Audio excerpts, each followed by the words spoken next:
Live we are. Live we are. Come hella high water. Yes, sir.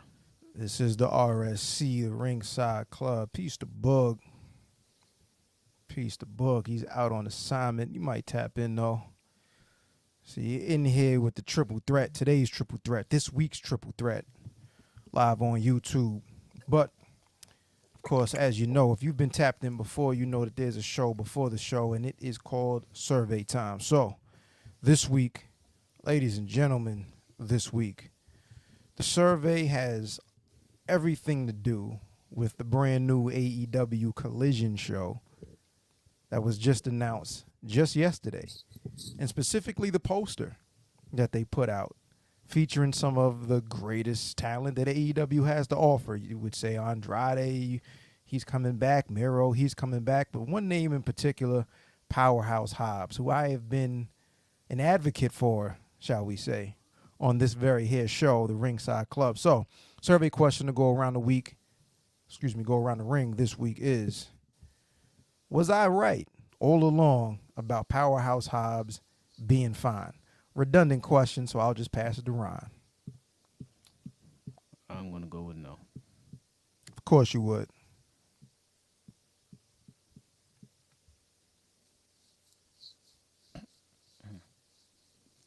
Of course you would as well. Let's start the show. Peace to the gods, the Ringside Club Pod. My name is A.O. Say you're the Ron the Don. Blame Boogie while you at it, blame Chad Law. K-Fape is dead, break the fourth wall. Whatever style, whether it's lucha or strong style. Come through the beam, you fly, burn the bar down. Back to the pad, chop it up for the par. Ringside Club, intro to the squad as the show starts.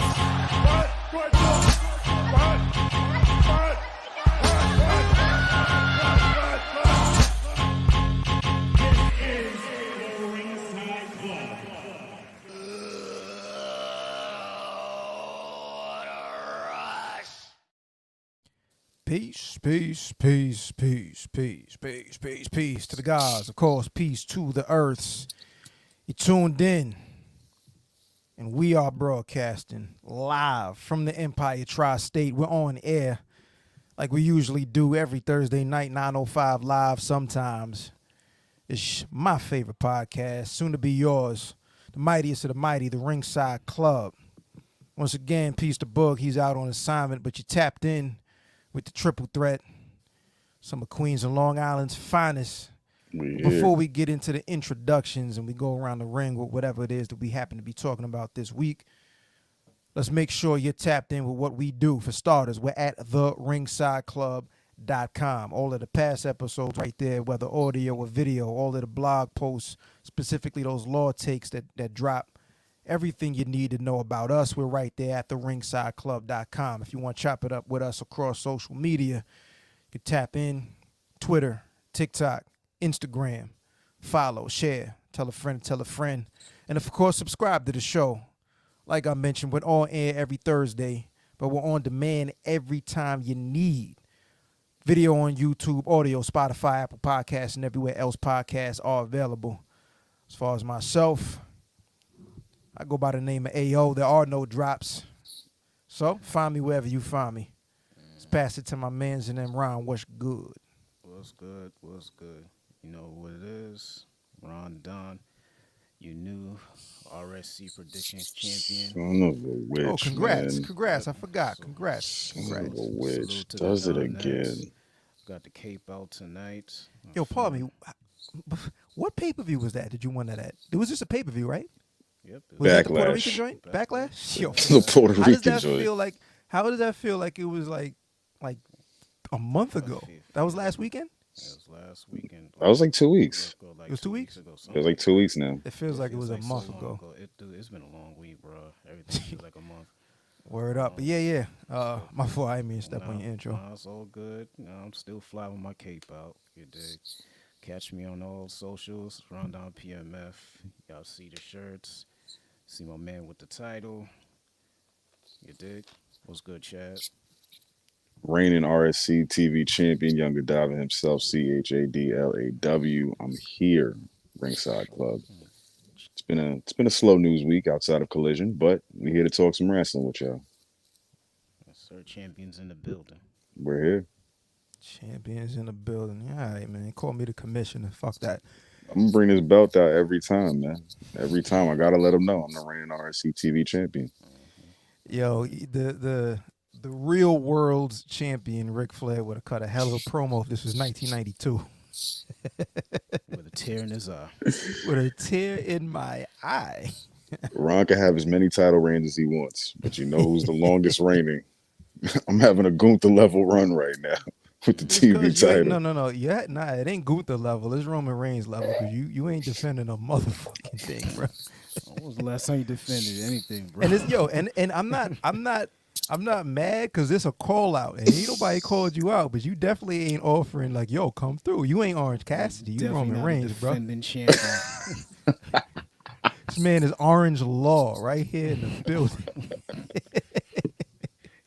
It's like, yo, the belt is hiding in plain sight. Like nobody's even saying nothing. I wear this proudly every week. Every week I show up to work and do it. You know what I mean? And ain't nobody said a thing. So it's like doubt. Chad Cassidy at his best. Law Cassidy.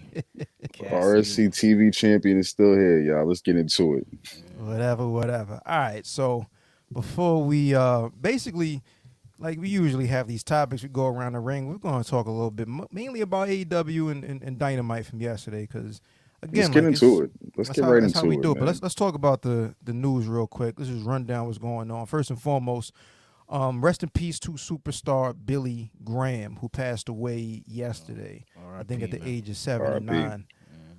Real quick, because I was listening to Busted Open Radio this morning. And just in clips that I've seen over, like randomly, whether it be like a magazine clip or a picture or a promo that I would see somebody post randomly, you gotta remember, superstar Billy Graham was pretty much done the year that I was born. Maybe like he had a match here and there, but 87 he was out of here as far as his in-ring career. But he's probably the most influential pro wrestler, at least from the standpoint of he influenced everybody that you think is influential in the first place, including Vince McMahon. You know what I mean? So I'm probably going to do a deep dive. Might buy his book. I was listening to a lot of stories, but when you talk about Dusty Rhodes and Hulk Hogan, Scott Steiner, for instance, Ric Flair gave it up, Jesse the Body Ventura, a lot of these guys took specific things, if not the whole flow. He's stealing my whole flow from superstar Billy Graham. So we got to give it up to that man. There's a lot of information about him that I'm not, like, I can't speak on because I either didn't see or don't really know about. Same with all of us, but just got to give it up for somebody that was as influential as he was. Once again, long live the superstar. For sure. Probably the other biggest news item of the week is news that we've already known, but it wasn't official. But AEW officially announced, Tony Khan officially announced Saturday Collision, and it debuts on June 17th. As far as that's pretty much all the information that we have. We don't have much outside of a schedule coming up. They're looking like they're hitting Canada just before Forbidden Door.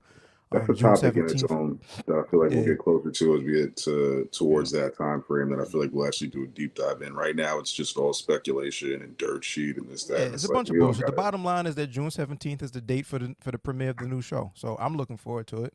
I'm looking forward to it specifically because, again, like we've talked ad nauseum about 150 or so people that are signed or wrestlers that are signed to AEW. So if 2 live primetime shows gives more space for these guys to, to actually, maybe get a little bit more attention, then I'm all for it. But it does beg the question, is Saturday night the better night? Like, is that the real? I don't think it's a bad night. I don't think it's a bad night. Rampage is crying at 334,000. Yeah, but Rampage is also pre-taped, so if there was anything interesting, you've already either A, known about it, or B, it didn't happen in the first place because AEW doesn't treat it like a priority anyway. No, because they be bouncing Rampage around all the time. It could be super undercard, which is what Rampage is going to turn into, which is cool, good exposure, which is fine, which is dope. Like, I think, that competes with NXT damn near.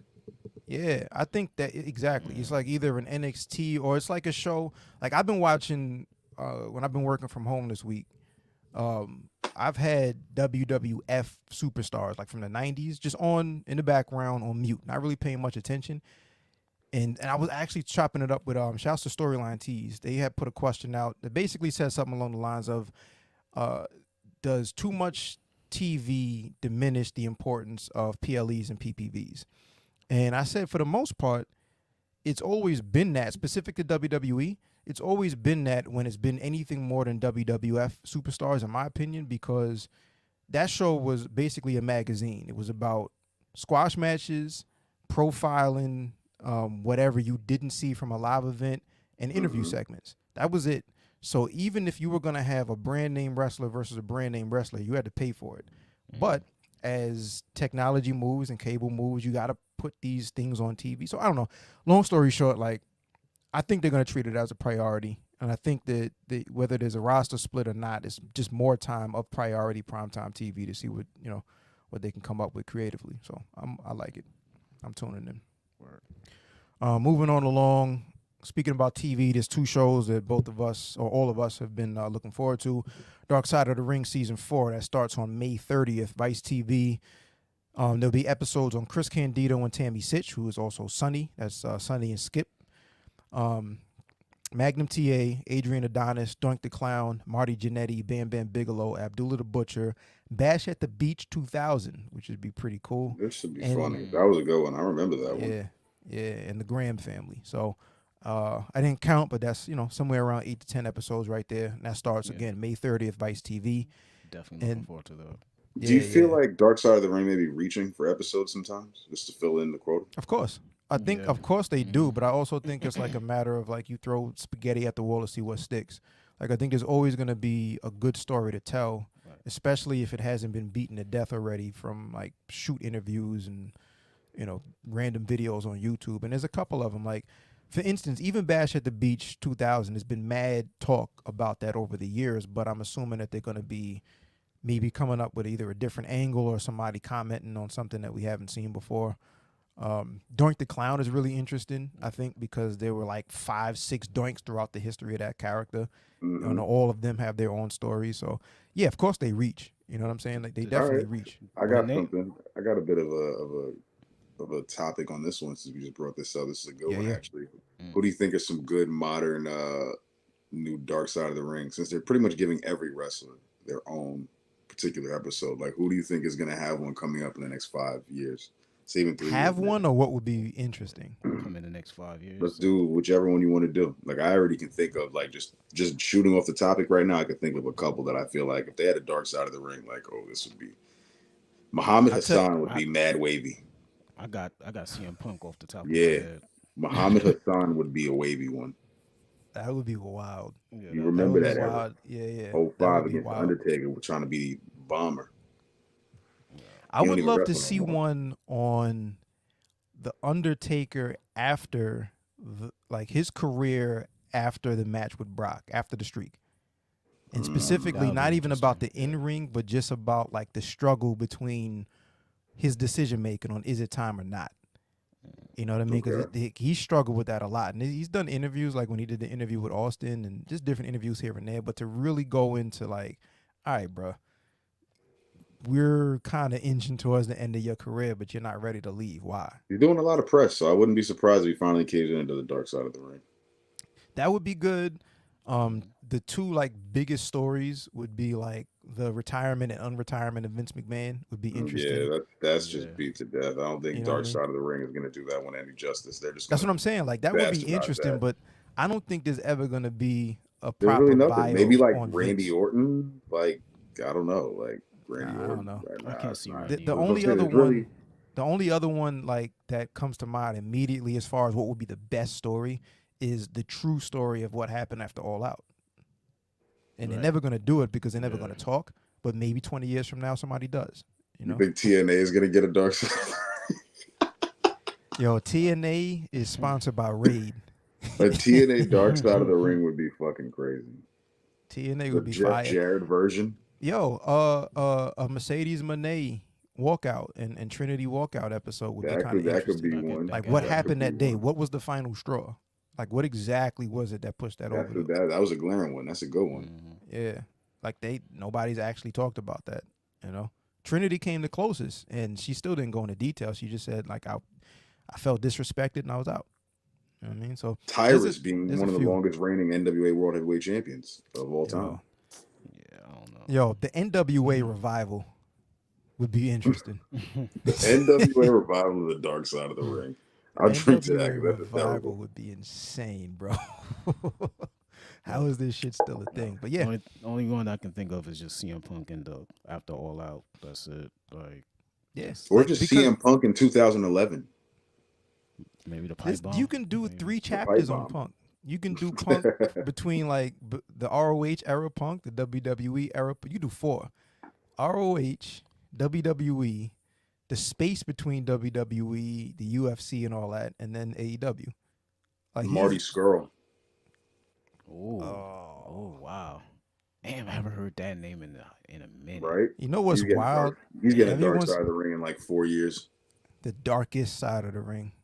And what's your man's you could do a whole Dark Side of the Ring on Speaking Out in England and what killed the UK wrestling scene. The UK wrestling scene post like NXT and NXT UK. Oh yeah.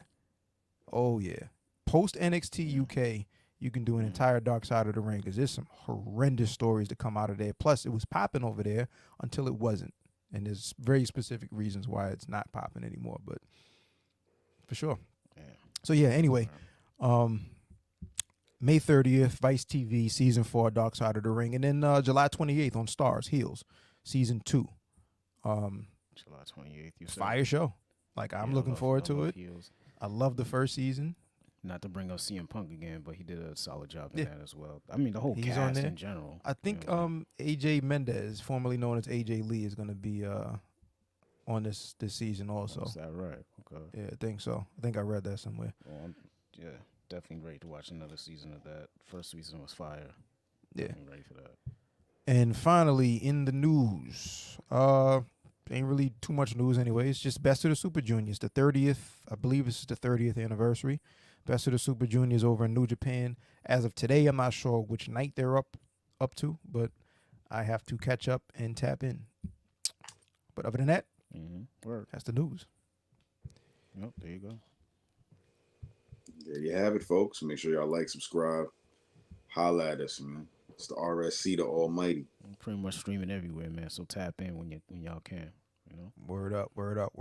Bug, much love. Yeah, man, he's out on assignment. Boog's out on assignment. Coil Man Boog. Yeah, word up. The former champ, but everybody's gonna get another shot at the title before I get it. I know how this shit go. Hey, yo, Danielson in the house.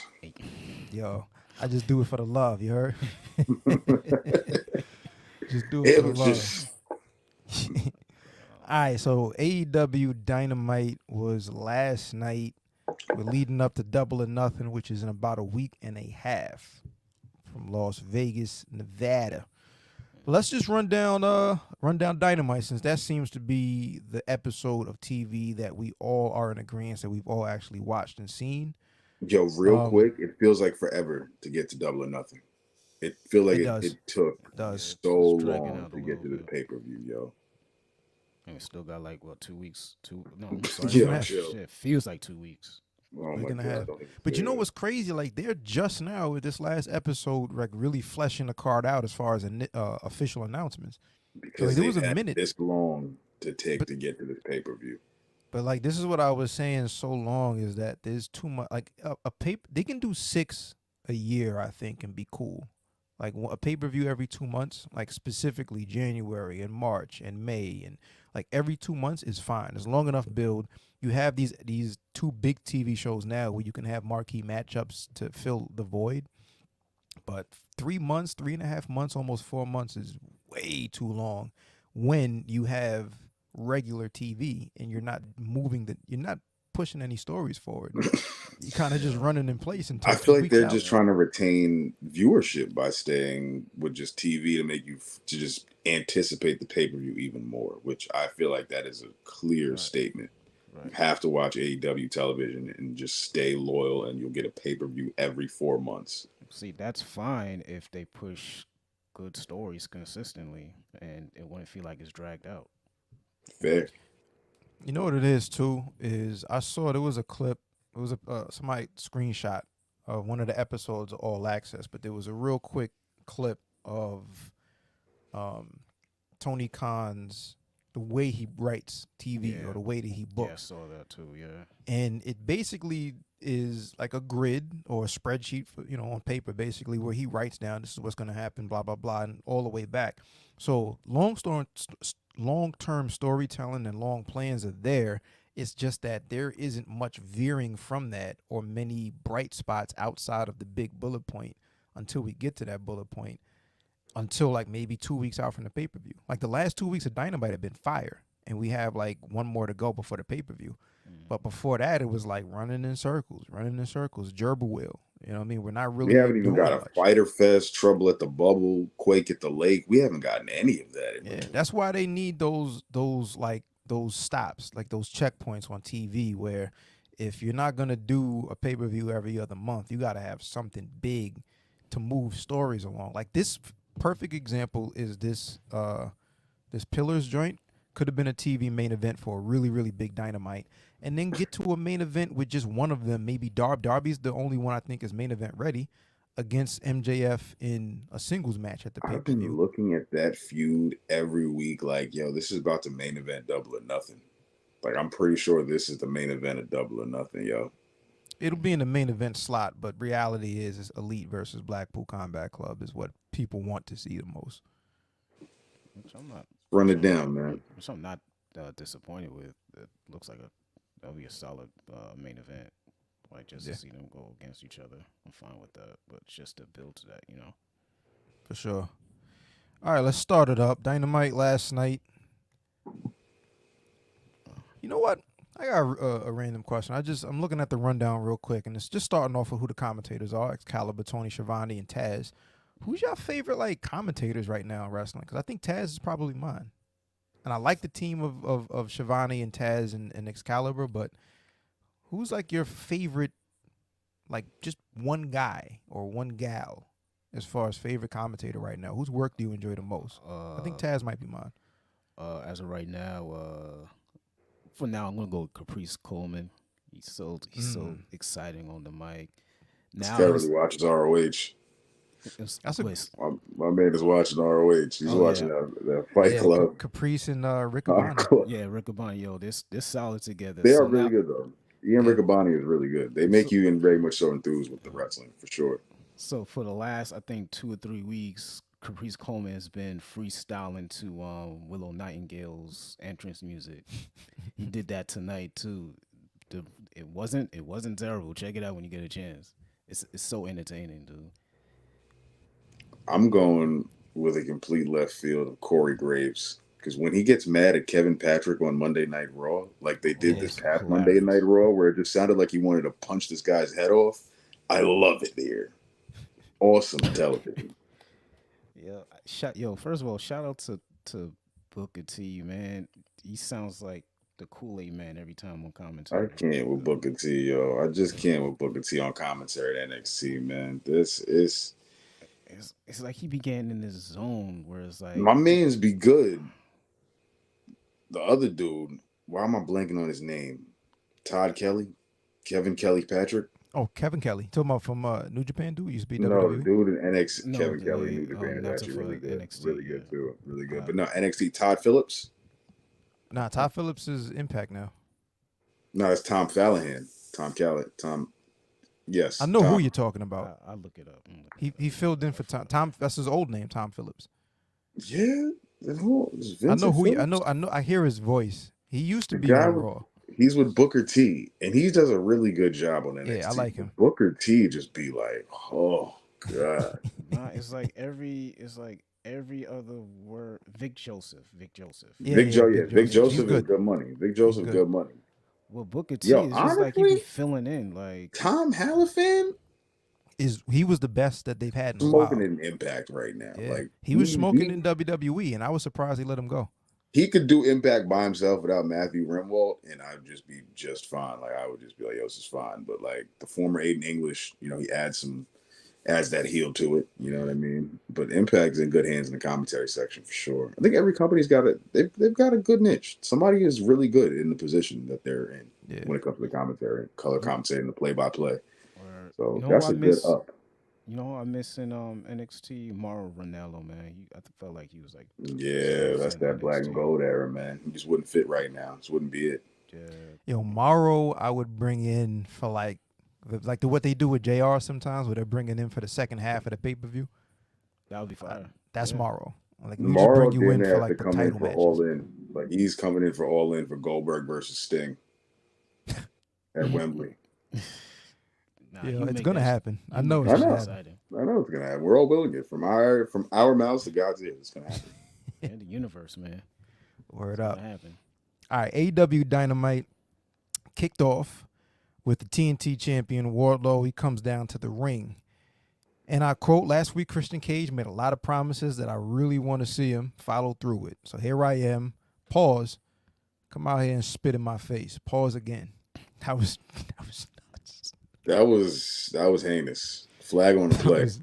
That was nuts. But Christian Cage, Luchasaurus come down, and they basically jump him. And we're getting fast forward later on backstage. We're getting a ladder match now after Wardlow calls out Christian Cage, challenges him to the ladder match, TNT Championship at Double or Nothing. I'm with it. I like what they've been doing from the perspective of figuring out how to rehab Wardlow. I think it's been effective. Like he hasn't had an edge again until like the last 2 weeks, 3 weeks, 4 weeks, where he comes out, he does his squash matches, and he leaves, and nobody cares. And then he loses and wins and loses and wins. Yeah. Now he's calling people out. Yeah. Now he's supposed to be a big ass tough dude that can whoop anybody's ass, and just needs and wants an opportunity to do so. So now that he's calling him out and calling out Christian in his specialty of a match, I like it. I think they're doing a good job with. I can't say that this is going to get him back to the level of over that he was when he was really, really over, but it's a step in the right direction. 2 steps in the right direction, in my opinion. At this point, is Luchasaurus just a muscle? Okay. I think he's always been the muscle. He was the muscle with Jungle Boy. But I mean, Luchasaurus actually performed in the ring. I felt like he was the muscle, but I mean, I really haven't seen Luchasaurus do anything since he came back. So I'm thinking like Christian was just the manager, and like Luchasaurus was gonna be like the guy, like he was just gonna be going on his own or whatever, like just fighting again. But as the weeks went along, I'm seeing this is how it is. But you know what? I'm not mad at it. Listen, I'm just seeing some good consistency here with Wardlow, because I think since he won the title, I've seen him in like 2 squash matches. And I'm like, yo, y'all can't keep doing this. So y'all got to give him some type of consistency. You know what I'm saying? I'm just happy that Christian is here on the scene, reviving Wardlow's carcass, and actually giving a reason to become the TNT champion and be the heel champion that's necessary. We need a heel TNT champion, because why not have that champion that can be the stepping stone for somebody else that matters? I don't want to see Christian become the champion and then Wardlow win it back in 2 weeks. And I feel like Christian is the perfect, the buck stops here. Like, Christian can have some gold. He's credible. He's a legend. And why not? And when you look at the roster of Double or Nothing right now and the title changes that can happen, I think that's going to be the one, because there ain't too many on the card right now. If we go through the rest of the show, like, that's a title that can change hands at Double or Nothing. And people would be like, he wasn't pinned. So, a rematch is coming at some point. And Christian is going to heat up the TV, because, like me, he probably won't defend the belt much. He'll just come through and just cut promos and just have Luchasaurus just beat people up. You got to get through Luchasaurus to get to Christian Cage. It's going to be a good summer for him. Instant classic. Word up. Peace to Christian Cage, top 5 heel in the business right now. Top 3 maybe. Mm-hmm. Turtleneck game on deck as well. The turtleneck god. All right, moving along. After that, we had the international champion, Orange Cassidy teamed up with 1/4 of the Double or Nothing main event, Darby Allin. They took on the former firm members, Big Bill and Lee Moriarty. Peace to Lee Moriarty. Peace to Big Bill. I thought Big Bill looked amazing in this match, by the way. I thought everybody did a good job as far as the match is concerned, but they had that tag match. Obviously, Orange Cassidy, Darby Allin took the W after a coffin drop. And then a side headlock takedown by Darby Allin, which is a little message sent to MJF. Of course, they had that match earlier, I don't know, about a year or so ago. We go backstage. Alex Marvez, he's backstage trying to get the scoop from the Young Bucks about Kenny Omega's condition. Oh, I wanted to go through. Hold on. Let's go through the top. Let's go through each segment because I wanted to go through this one. Okay. All right. So we're back there with the tag match. Orange Cassidy, Darby Allin, Big Bill, Lee Moriarty. What's good? What the fuck is Darby Allin doing here? What is the purpose of him being here? Just to get the pinfall. Okay. Yeah. I guess to get the win. You know what I'm saying? The firm. What is Big Bill doing here? Why is he not still in Impact Wrestling? He doesn't need to be subjected to nothing but losses and losses and losses and losses. The firm is no more, but here we still are. The firm tag team. I don't know what's going on here with the question. Wasn't he like in a Prep to Cook segment from one of us a few weeks ago? He damn near should have been because Lee Moriarty was right there next to him. Who put on a great showing, by the way. Very good showing by Lee Moriarty. You know what I mean? I support dude. But they are definitely getting lost in the sauce right now, which is no fault, I guess, really to their own. Orange Cassidy, I feel like his days as international champion might be numbered. And I think just like the TNT title, that match will be one where a title can change hands because there has to be no pinfall. You saw that from the segment that he was in with, I forgot the announcer, but remember he was like, yo, he's tired or whatever it is. So it seems like... Listen, I tweeted this.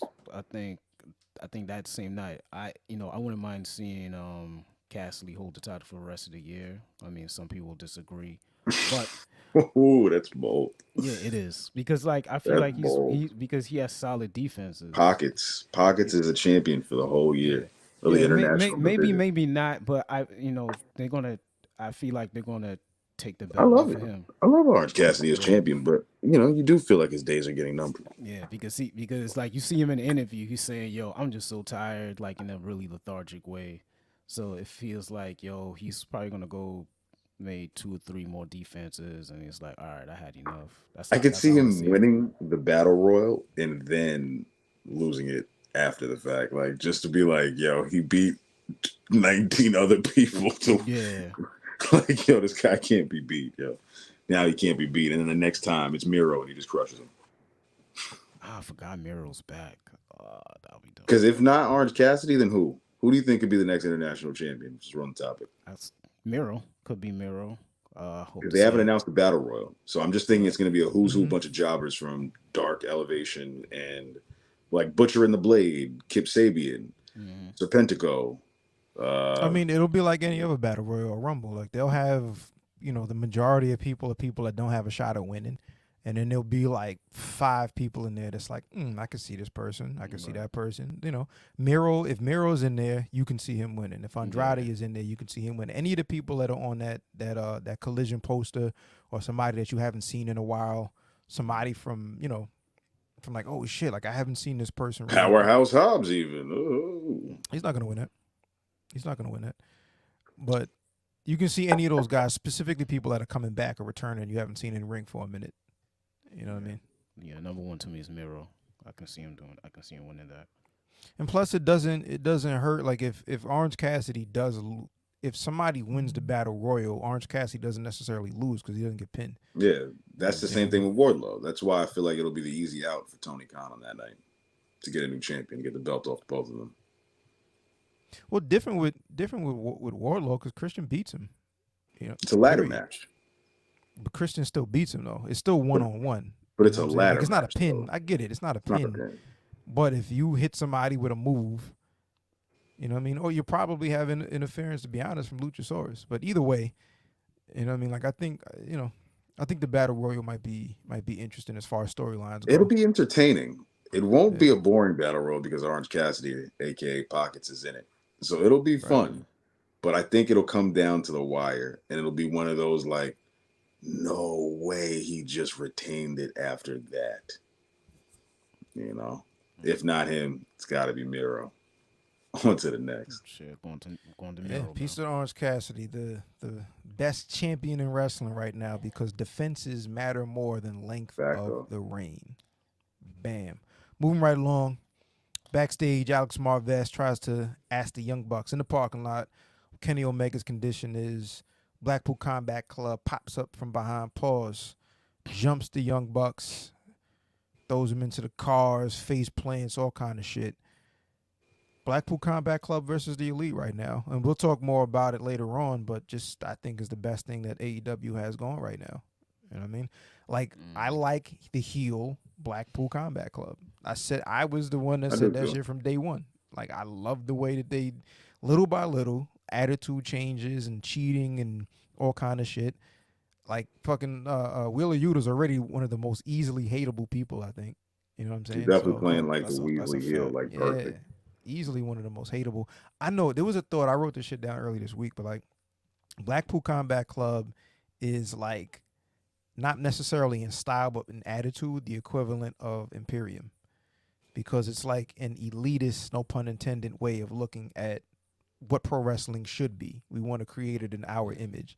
Imperium, the ring is sacred.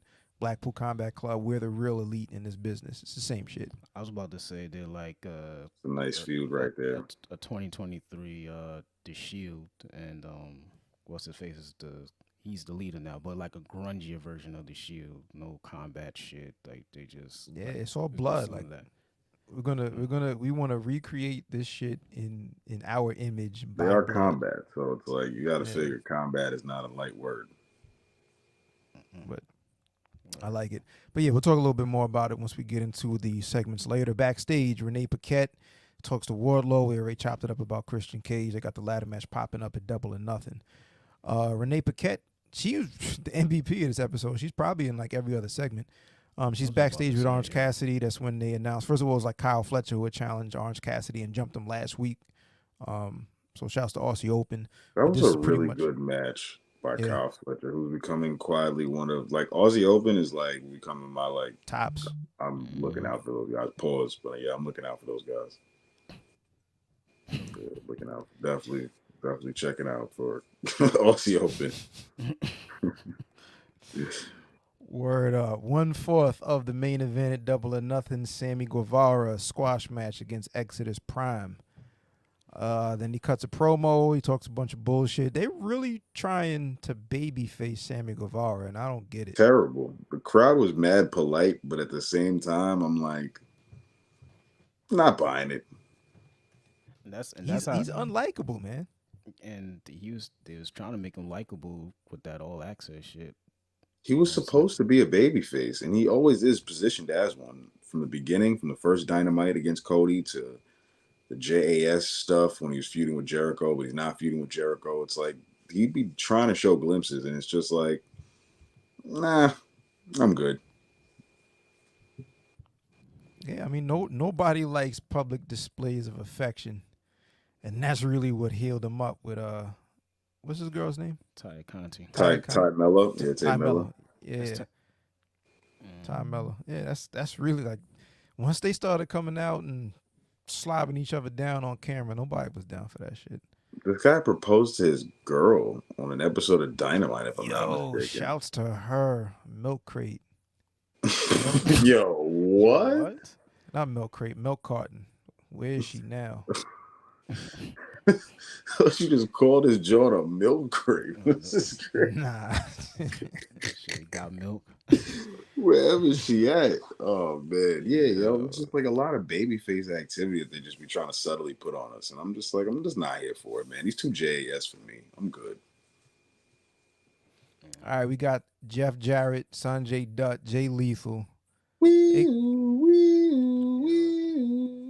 That's supposed to be my new theme, by the way, too. Big Impact energy. I need that. Sanjay Dutt took the biggest fall through that table off that Satnam Singh. My bad. Satnam Singh. Pardon. Took the biggest fall through that quick table. Too. Jesus Christ. They were out like there. A behemoth, man. It's a tall dude, bro. Yo, facts. Even the ending, like, you know what I'm saying? Like, shout out to the new signee. You know what I'm saying? Karen Jarrett is all elite. Yeah, I'm sure we all saw that coming. This is how Jeff Jarrett slowly invades your company. You know what I mean? It the felt kind of carniest of wild. the carny, man. He's gonna make it. He's gonna make that paper. That's all I It know. felt kind of wild to see Team TNA holding up the tag titles at the end of that feud, because at the end of the Dynamite episode featuring FTR getting their heads bashed in by guitars, that looked like it hurt too. By the way, just at least Dax's reaction, it looked like he genuinely, because he's got the baldy, so it's like I imagine that guitar like on his baldy was like, yo, that was heinous. It's not ballet, man. Yo, Yeah, Saturn Singh yeah, is 7'2". He came through, ripped his shirt off, and just double chokeslammed him. That was like, okay, this guy looks pretty impressive now. He looks like he's doing something worthwhile, not just doing the usual standing around the ring and tripping niggas. You know what I mean? I mean, it's tough when you have like giants. I don't really think they need to do. They don't even need to have that many matches. It should be like every once in a while this person is in a match. But other than that, like, because that's how you expose the fact that they athletically can't do much. You know what I'm saying? But like, you're not winning a fist fight against a 7'2" nigga. So just have him be in a imposing presence. Well, to tell that to Omos. He's put the work in to get good. Omos. He's put the work in. And that's why I like he's also lost 3 pay-per-views in a row. And that's why I like Braun Strowman, because he's like right now he's like the only big man right now that can move really well in the ring, despite the direction he's going in right now, which is not terrible. But you know what I always thought was interesting in Braun? Like, Braun is really, really, like, he's big for today, but he's probably about the same size as like Hogan, maybe an inch or two taller. Let's see. I'll research. I think Hogan was like 6'7", 6'8", something like that. Braun Strowman might be 6'10" tops. He's not 7 feet. Braun Strowman is he's 6'8". Yeah, that's Hogan. 6'8". How much does he weigh? Let me see. Because Hogan, I think, was like 275, just about 280. His build weight says 385. I think it has to be less. Bullshit. Definitely has to be less than that. No, that's cap. He ain't no 385. 385, yeah. That's cap. Definitely not moving the way he's moving at 385. That's cap. But yeah, Dr. Britt Baker, DMD, teams up with Hikaru Shida. She makes her in-ring return. I saw a clip earlier this week of Hikaru Shida. She wrestled in the snow during some pay-per-view in Japan. She was just like crazy. Like the whole, not the arena, but the outside in the ring was all covered in snow. She's holding up a couple titles. It's kind of cool. But they teamed up against the Outcasts, represented by Ruby Soho and Toni Storm, of course, with Saraya. Tag team match. Tony. This was advertised as a 6 woman. Say what? It was advertised as a 6 woman. Yeah, because there's what you call it is injured. Champ Jamie Hayter. She's injured, so it was supposed to be 3-on-3, and she's injured, or it's kayfabe injury. I'm not sure either or. I'm saying I hope they talked at some point about. They got a stripper. Yeah, they talked at some point, like they showed her like getting her shoulder ran into the ring ropes and said this is where the injury occurred or some shit like that. So, tag team match. But this led up to Toni Storm calling out Jamie Hayter for a match at Double or Nothing, which I'm always down for that. It's gonna be good. Roles reversed this time. This should be nice. Yeah, with the face dynamic that Hayter has going on and the heel dynamic Toni Storm has going on. You think the title changes? Nah. No. Yeah, I don't think so. Not at this pay-per-view. Not at this PLE. I think it would be cool. The only problem is like again they already won. Jamie got 1 up, so it's only right. It's like she's about to go 2 up on Toni Storm. I just don't know. The problem is that there's 20 minutes allotted for the entire women's division on any given show. So this is why, like, every time we talk about the women and we're like, put the belt on this person, I'm like, and then what? They're going to be another 20 minutes every week, and nothing's going to happen. And then it's going to be like, all right, put the belt on this person. And it's going to be another 20 minutes every week, and then we're going to do the same shit until they actually have, like, this is the same feud, the same group of, 4 to 6 to 8 women that have all basically done the same segment for 2 months at this point. Yes. Yep, not a probability. No disagreeing there. Yep. So it's like whether Jamie Hayter retains or Tony Storm wins, and then what is the problem? I was like, what do you do from there? Like, you can't do this. You can't repeat the same thing over and over again. Oh, but they will. Yeah. I want to be surprised. It's going to be a triple threat next week with just 2-on-1, or it's going to be it's just a lot. It's going to be some random shit. Like, bro, like, how do you not have more than one segment just to weave some stories in a backstage parking lot? And, oh, shit, I didn't know this person. Why is this person talking to that person? Wrestling is not that hard to book. Jade Cargill? Why is the TBS champion defending on TNT? I mean, why is the TNT champion on TBS? Questions that need answering. What's good, Tony? Speaking of Tony, next segment was the massive announcement about Collision that we talked about earlier, June 17th on TNT every Saturday night. Dope. Falls Count Anywhere match. Chris Jericho, Roderick Strong. This was one, of course, they battled all over the arena. That was a fun match. Fun. I had a hell of a time watching this. Yeah. I was a little scared. I don't know if you remember when they got to the stairwell. And those steps, right? Yeah, those steps, and they got on the little side, and it's like no barricade. I'm like, man, don't fall. In my please. mind, please don't die. Yeah, it's not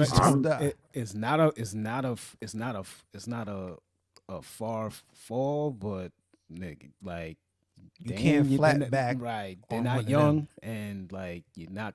I don't think you ain't gonna tuck and roll on concrete or whatever that was. So I was like, listen, do your little what's the phase? Do your spot, and then get the hell out of there. But I enjoyed the match. You know, Roderick Strong getting a decisive pinfall after hitting his finisher, and then getting him on a clean break outside with the Adam Cole help, whatever. It's Falls Count Anywhere.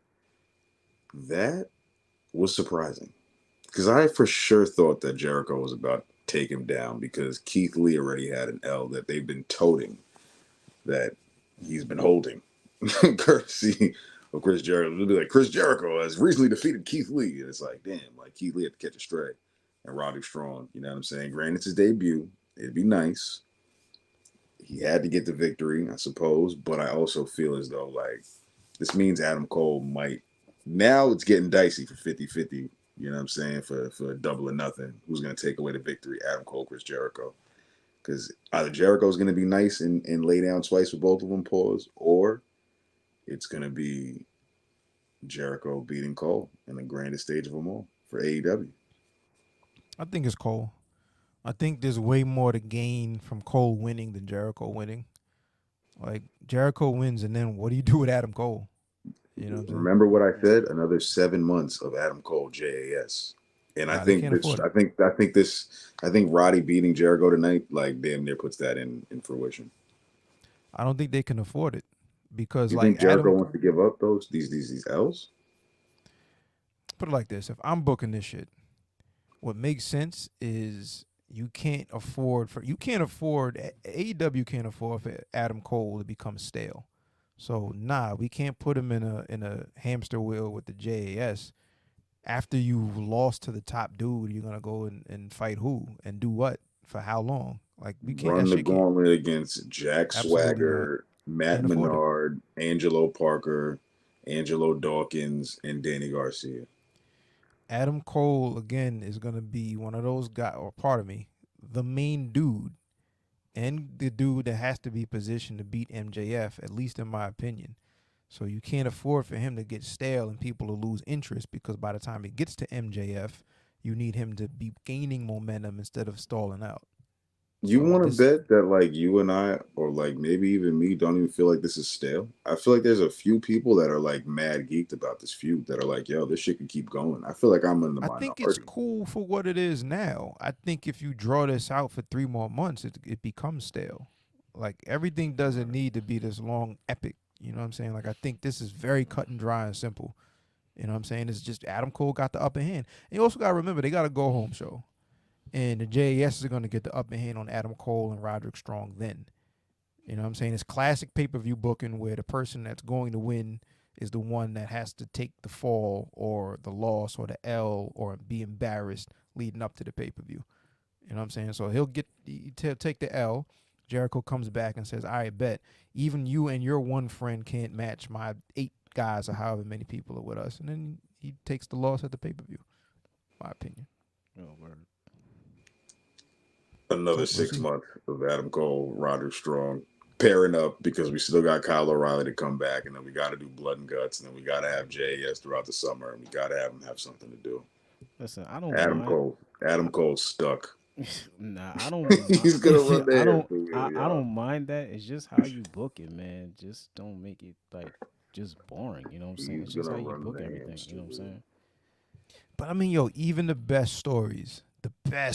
Oh, this is amazing. I can't wait to see what happens next. At some point, stalls out. Yeah, and this ain't the best story, so it'll get stale. But like, the best stories at some point is like, all right, what the fuck are we doing? It's the same thing with the bloodline. That shit should have ended at WrestleMania, and now you got Sammy. They like, I feel like just making shit up with Sammy, where they could have left it at him kicking Jey Uso at WrestleMania in that main event. So after that, Sammy's just now like just doing whatever, like just making some shit up. That's how I feel it is. That's where you should just stopped it right there. I don't know. At some point, I'm tired of fucking grown adult therapy on TV. My nigga, like, WWE pays you, not Roman Reigns. Why do you give a fuck? Anyway, moving on. Back to Dynamite. MJF slapped the mic out of Renee Paquette's hand. I think at some point, heel or not, Mox is gonna rip that man apart. Yeah, he's gonna rip his fucking spleen out on TV. See, there's a start of a story right there. You know what Bingo. Shit is not hard. I've been saying, dog, all you got to do is either I want your title, I want your spot, or I'm going to see what's good with your girl. That's a feud. It's dead simple. This shit is not complicated.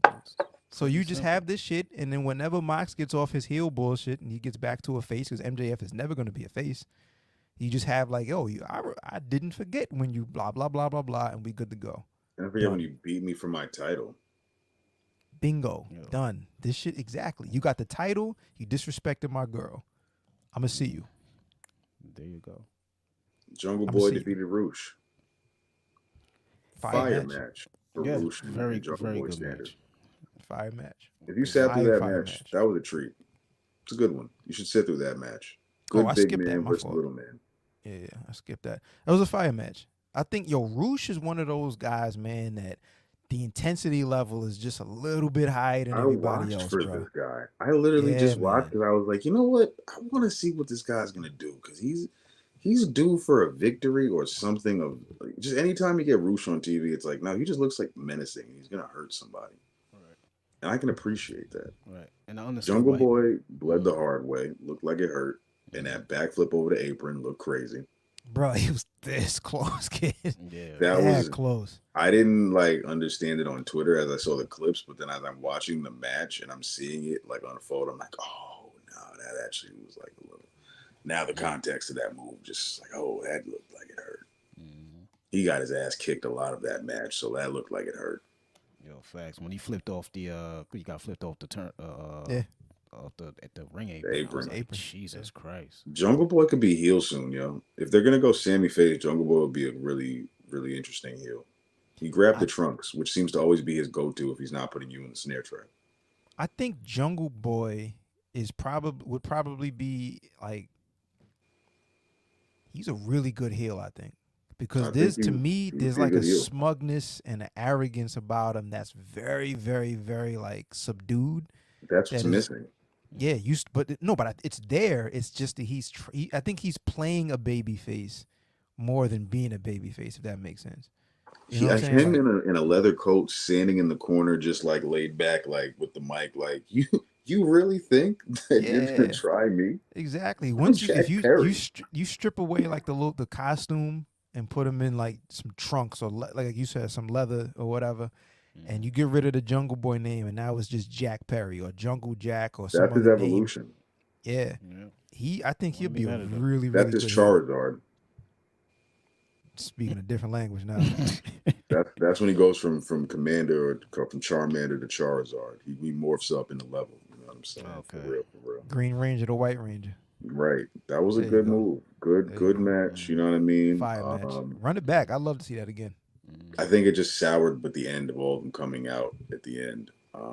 Just from a storytelling standpoint, I think this feud sucks, and I'm just gonna stand on that.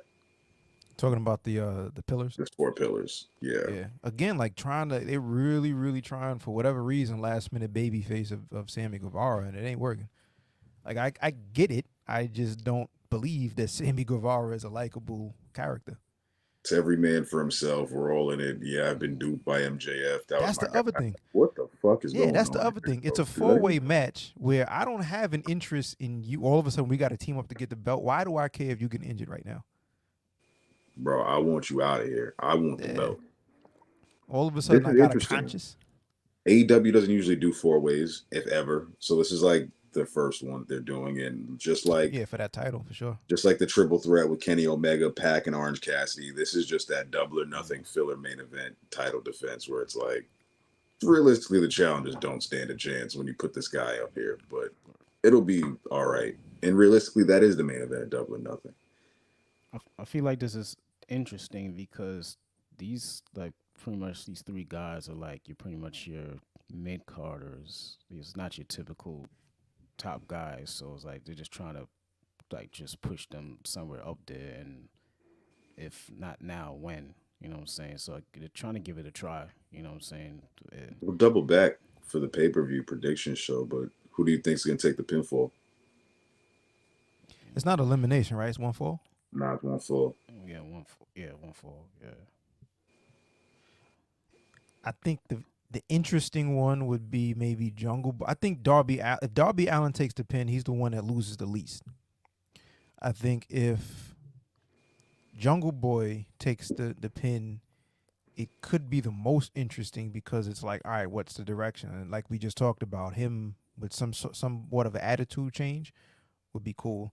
And then Sammy is Sammy. Like Sammy, I just think is one of them dudes just always going to be there, period. You know what I'm saying? So I think it's probably the least interesting. But yeah, Darby doesn't like Darby because Darby's gotten over from being one of the toughest guys on that roster. So if he ends up taking the pin, all he has to do is some wild shit next episode and he's back on. But yeah, I think I'll go with Jungle Boy, just because I think there's a better story to tell.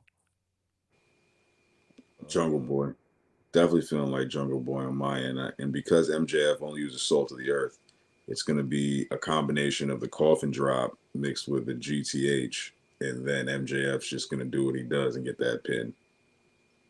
He won't even have to do a roll up. Yeah, you're just going to weasel in and just like whoever hits the last finisher, I'm just going to push you out of here and just get the pinfall. And it's going to be like, are you kidding me? We could have been this close to Sammy Guevara as champion type shit. And yeah, there we go. So we'll double back for our predictions episode. I think I'm going with Jungle Boy as well.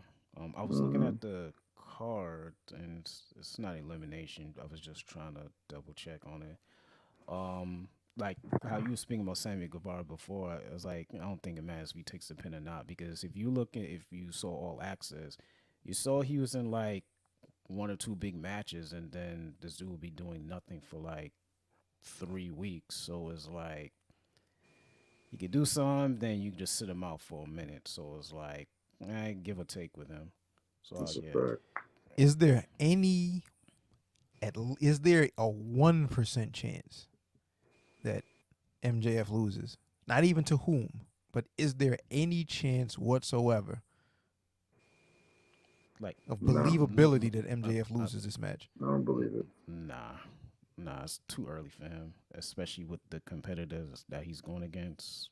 Nah, although they have this build up, you know what I'm saying, or however they're doing this, nah, he's not losing it now. I can't see it. I think the biggest question with MJF is like, what happens next? And there's no real, it would only be speculation because nothing's lined up yet, but what happens next? And that goes back to slapping the mic out Renee's hand. Like, if they were thinking like us, like you can start something from there. That'll be it. I think that's further down the line though. I think like Mox is way too wrapped up in just just being bloodthirsty right now to go for gold. You know what I'm saying? So that's further down the line. Plus, like a heel clashing just wouldn't make too much sense right now. But at least they're planting some type of seed, you know, saying that can always go back to. You know what I'm saying? Exactly. Because down the line, I say maybe not the next pay-per-view, maybe the pay-per-view after that, they can go back to that moment in time and say, okay, yo, you disrespecting my wife, and now I gotta put you in your place. So I gotta come back and take the title that I had for the longest time. You know what I'm saying? I'm looking at this rundown. It looks like Renee was in at least like 6-7 segments. So shouts to her, man. She's putting in that work. Throw it down. Putting in Next that work. up. Main event time. Absolute Ricky Starks. Juice Robinson in the corner of Switchblade Jay White. That is Bullet Club Gold. I my thought before I even go here, Ricky Starks plus the 3 other pillars in that match, I think it's been like a pressure test from Tony Khan to see like, all right, this next group of people that everybody is saying should be up next. Because Orange Cassidy is good money. He would probably be in that same group. I think this has been a pressure test from Tony Khan to see like, all right, does anybody look ready, including Ricky Starks? And it's been shaky. I thought Ricky Starks and Switchblade Jay White. I mean, to an extent, because bad booking for who? Ricky Starks. Yeah, no, because I mean, bad booking in the sense of what? Like, what's his bad booking? Coming off major wins, took an L to MJF. Took the L to MJF. Came off solid wins off Chris Jericho. Should be in the TNT title picture or the international title picture, or holding a title or a title in a prominent feud. And now he's just in throwaway feuds with Shawn Spears and Bullet Club Diet, which is, I don't know. Like, I don't think that the feud with Jay White is a step down at all. I think that's right where he should be. I think Jay. This is a good introduction for Jay White because he's going further up, and I think Ricky Starks takes the L at the pay-per-view, but I think that still keeps him at like a TNT or international title level. Like, I don't think Ricky Starks was supposed to be in the main event at any time. Right. He should be in the upper mid card of something. He should be a TNT champion. There's no reason he shouldn't be having a prominent feud with that. People have been clamoring for him to have a title run with something that matters for quite some time. Like, and those of us that have been with him through the NWA who know, you know what I'm saying? Like, Mans can hold it down, and it's his time. It's really his time. I think it's back to what you said, Chad. It's just about the booking, because they're putting him in these situations where it's like he's not coming out any bigger. You know what I'm saying? So, like, pause. All right, pause. But how is again, looking at it from the perspective of AEW is in the universe of the entire pro wrestling world, specifically partnered up with New Japan. How is Ricky Starks, who has never been a world champion, who's in a program right now with a former 2-time world champion, a step down? I'm not even saying it's a step down. Yeah, I just feel like this is like waiting in the waters right now. Like, what else everybody we doing can't. here? All right, if you put him in the TNT title picture, then who do you take out? You got like people got to lose. I could damn near take Ricky Starks losing to Christian Cage as the TNT champion, because that is a feud that I actually would be entertained by. Like, on the mic and in the ring, I would actually be entertained by that, which I think would be pretty good for the summer, which would be a step up more of what he's doing than just kind of just being on deck. So, Ricky Starks TNT champion against Christian Cage, where do you put Wardlow? Without saying that Wardlow is cooked, and you got to you see what the problem is?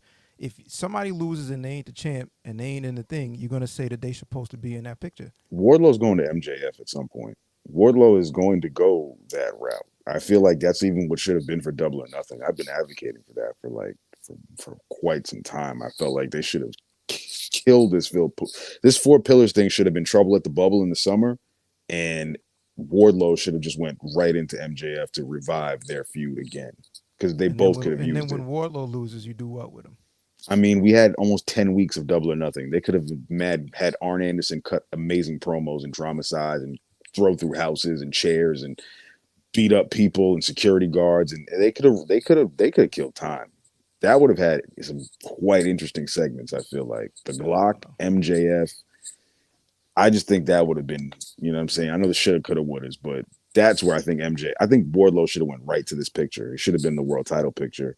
And if anything, bounced back to the TNT title picture as time went on. But I think he should have just went right to MJF, and we should have figured that problem out, you know what I'm saying, as it went on. But I don't know. I think like my only problem with this, with the Ricky Starks and Jay White, is not the fact that it's a feud. It really has nothing to do with Ricky Starks. It's just about how you introed Jay White. Because if you have Jay White come in and says, I've been here, but I signed here specifically because the best competition in the world is right here. And I'm starting with Ricky Starks because he's hot right now and he's on his way up. I'm going to make my name in America. I like that. Blah, blah, blah. Right. What that does two things. That puts over Ricky Starks as somebody important that you're supposed to care about because this important person cares about him. Right. And it gives a reason why Jay White is targeting Ricky Starks in the first place. That's the only reason that this shit isn't working. Or not that it's not working, but that's the only thing missing is like the reason why or the motivation. Other than that, I think the whole shit is fine. Ricky Starks just beat Chris Jericho as far as his last pay-per-view match.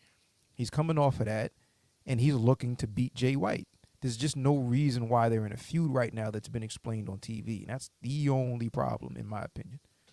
Right. That ending was just bullshit. Oh, I couldn't wait to talk about this one. That ending was bullshit. So let's for those who ain't see, Jay White was declared the winner by disqualification because throughout the match we saw Juice Robinson fuck around with Ricky Starks. Ricky Starks grabs a chair. He's had enough. Smacks Jay White with the chair in front of the ref. Ref calls it disqualification. Why didn't you like it? Ricky looked like he could have just not used the chair, chose to use the chair, and then sat down and said, it's like, yo, dog, what the fuck was that? What was any of that? I get you have to give us a disqualification. It doesn't happen often in AEW. You got to build to the pay-per-view, but yo, dog, what? Like, so was it a bad creative decision or bad execution? Bad execution. Like, I just feel like it just cut away so fast. It gave me like that TNA, like, and on to the next. Like, it was like, yo, dog, like, you just like gladfully took a disqualification loss, so you're gonna validate it next week with I didn't care. I just want to hit him with a chair. Okay, thanks for coming. Like, did we really care about this? Like, like you said, like, what is the story here? Like what? You should be wanting to get a victory over him because you are somebody who has had nothing but victories since you've had a world title match. So it's like, make it make sense, man. That's it. It's my Ricky Starks night. I gotta go watch it again.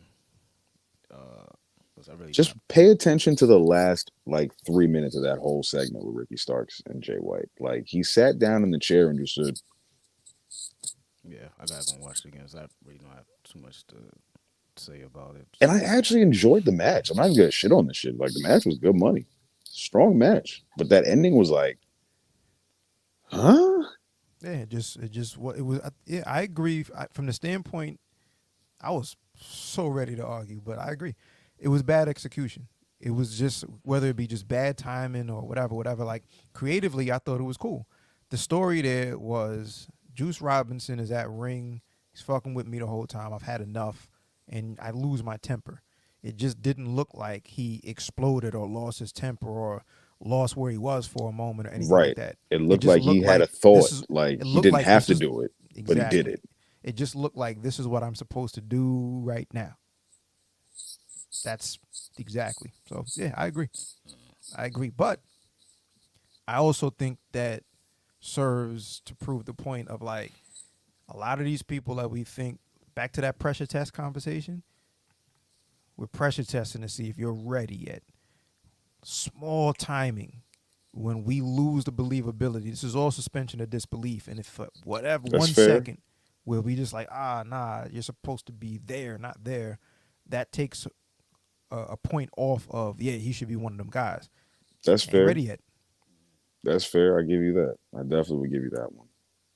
Yeah, ain't ready yet. And then the last segment of the night, Tony Schiavone calls Don Callis to ask him why did you turn on Kenny Omega? Don Callis starts up and basically says something along the lines of, he's not the real victim of this. I'm the real victim of this. But we never get what Don Callis's reasoning was yet. He doesn't go into any detail because he was interrupted by the Elite and the Blackpool Combat Club pretty much clashing. He gets out of there, and we see 3-on-4. Who's going to be the fourth person? Who's going to be the person to come to the aid of Kenny Omega and the Young Bucks? We get the return of Snake Plissken from Escape from New York, a.k.a. Hangman Page with the eye patch. He pops back up, and we got the standoff. We are the Elite. So we have the Elite, fully formed, reformed. Brandon Cutler was in the cut later on after they went off the air. So the Elite for sure. They're back in the cut. But the Elite, Blackpool Combat Club, and then it was announced that we're going to have Anarchy in the arena at Double or Nothing between the 8 of those gentlemen. What do we feel? Thoughts. You know they're going to build the whole Don Callis reasoning thing. I'm here for that. As far as the match, I don't think I've ever seen an Anarchy in an arena match that was trash, so I always feel like that's going to be fun. Elite versus Blackpool Combat Club. I'm here for it. You know what I'm saying? That's it. I got no other reasoning for it. I'm just here for it. I just know it's going to be like a super fun match. And I already called it was going to be Adam Page. Like, it just kind of made sense, you know what I'm saying, just to reignite. You know what I'm saying? And then, Adam Page had to, got his eye poked out by Moxley. So story makes sense. You know what I'm saying? So I'm here for it. Should be fun. Watching Kenny Omega take bumps sometimes, I really understand why they call him Twinkle Toes. Because it's like, yo, his selling be hysterical, yo. His selling really be like, just watch back like after he took that DDT on the rampway and just like everything leading up until the Young Bucks coming out, which their selling was rather hysterical as well too. Otherwise, I think Wheeler Yuta is going to take a one-winged angel from a very high balcony through something very unfortunate Anarchy in the arena. And the top of a Coca-Cola machine. Yeah. He's going to take a heinous one-winged angel at that pay-per-view. It's Moxley, it's Danielson, it's Omega, it's Page. You got the best of the best right now. Like, you really can't, like, this is the main event feud. This is the anchor of AEW right now. I'm cool with it. You know what I mean? This is what we got right now. MJF's tied up. Do you feel like anybody from this 8-man quartet will be next to see MJF?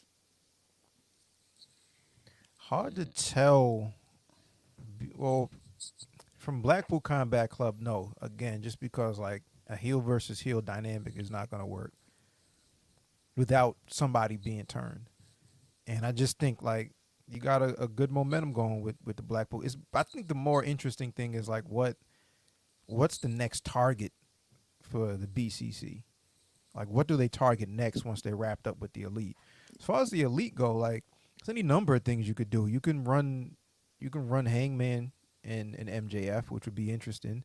You could get back on the Kenny Omega as a credible singles guy, the god of pro wrestling. But I think they're also going to start paying off what this Don Callis story is. Don't forget that Takeshita is still somewhere in the mix. True. There was a part of me that thought that maybe there might be something weird with Takeshita last night. Hangman ended up coming out, but Takeshita's always in the mix. We also got Forbidden Door coming up, and there's always been rumblings of Kota Ibushi, who, if you know anything about Omega's relationship with Kota Ibushi, that's his ace, that's his man's. So there's all kind of different directions. So it could be a sense of maybe they run some kind of version of this at Forbidden Door. Maybe it's not 4-on-4, maybe some kind of thing. But as far as what's next, I could see like maybe Kenny Omega. You know what I mean? I think Kenny Omega is probably just get it out the way.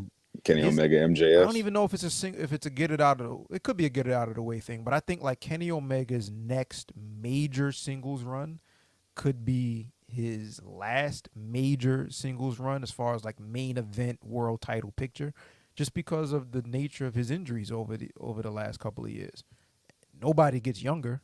You know what I'm saying? So if you're going to pull a trigger, whether it be dream matches with Kenny Omega against people that you didn't think he'd ever wrestle against, there's so much money to be made with a Punk. When Punk does come back, a Kenny Omega CM Punk main event on some show is mad money right there. Throw FTR in the mix and some CM FTR shit. So all kind of things. But I don't think long story less long. I don't think MJF's next opponent is anybody in this match. Not yet. You know who I think FTR's next opponents are going to be out of this match? Bryan Danielson and John Moxley. I'm here for it. I think that'll be some good. That I could see them exchanging titles off of each other through that. That'd be some good feuding right there. And we also got to remember the ROH tag titles with Lucha Bros and BCC too. They have a tag title match, I believe. So that'll probably happen at the next ROH pay-per-view. You got to remember Claudio's the ROH World Champion. Yep. Who knows who his? I don't even know who his next challenger is. What's it looking like on that end? Shit. Yo, that's our Honor Club enthusiasts. Yo, that's the wild thing because it's like we got a feud going on right now. This thing's going on, but I don't see any like top card contenders right now. Maybe like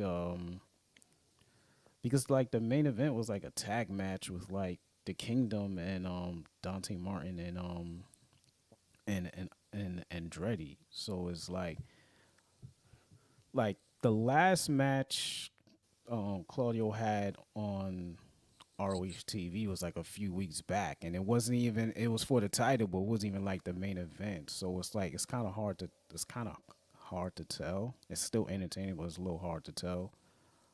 This is my last point. I'm gonna end off on this one. All it is, and Eddie Kingston should have just beat him at the pay-per-view just to go end up relinquishing the title to go have his surgery, and then Claudio wins it back. I don't know. I couldn't see that because what type of sense would that make? Like just for him to win it and retain? Because he doesn't lose anything by being stripped. You can go in that direction. He doesn't lose anything. You feel me? Finn Balor didn't lose anything when he was stripped of the Universal Championship. He's you still feel the me? first Universal champ. It's like if we knew Eddie Kingston had to go, and this is the purgatory that the ROH World Title would have been sitting in, you might as well give us that pop. Let Eddie Kingston say, "Yo, I won the ROH World Title," and then, "Yo, I got to have this surgery." Wasn't that Mania weekend? Claudio wins it back. That was Mania weekend. Yeah. That was Supercard of That's Honor Mania weekend. That's what popped it off. Yeah. Imagine Eddie Kingston and Cody Rhodes losing the same weekend. What the fuck are y'all doing? And that's really what happened, actually. So it's like, you know what I mean? We really seen it. So I just think that really could have been a cool moment for Eddie Kingston, even just to have Claudio win it back again. But shoulda, coulda, woulda. Star RSC, man. Word up. Any last thoughts before we hit this exit survey? Let's get to it. Yep, let's get to All the right. survey. With AEW announcing Collision this week.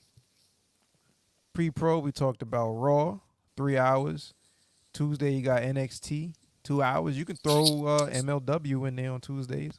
I don't know what day they're on anymore, but let's just say that's 3. Okay. But they're moving Fusion. Fusion starting soon, actually. Fusion is restarting soon.